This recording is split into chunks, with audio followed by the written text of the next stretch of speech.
کیا پہلے 10 دن میں جسم کی صفائی اور سر کے بال اتروا سکتے ہیں؟ اچھا، عورت نے اگر ذی الحجہ کے پہلے 10 دن میں پلیکنگ کی تو کیا قربانی نہیں ہوگی؟ بات یہ ہے کہ یہ پلیکنگ وغیرہ جو کی جاتی ہے، قربانی کا اس کے ساتھ کوئی تعلق نہیں۔ قربانی تو اپنی جگہ پر ایک فریضہ ہے، اور یہ اپنی جگہ پر کبیرہ گناہ ہے، پلیکنگ کرنا۔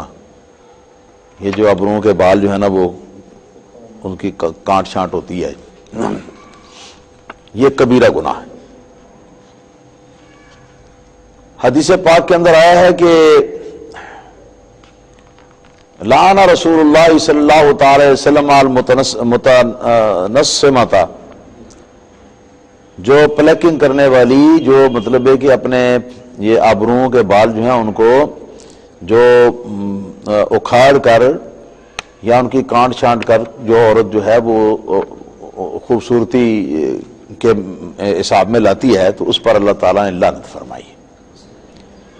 جب اللہ پاک نے لعنت فرمائی ہے تو پھر اس سے گریز کرنا چاہیے، اس سے پرہیز کرنا چاہیے۔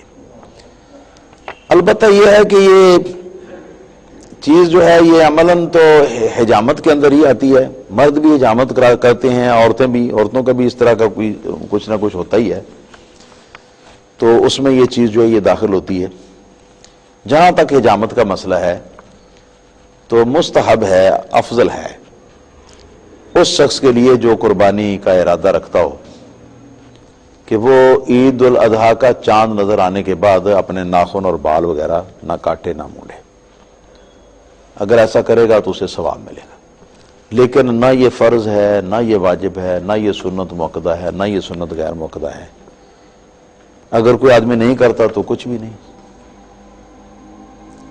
اگر آدمی چھوڑ دیتا ہے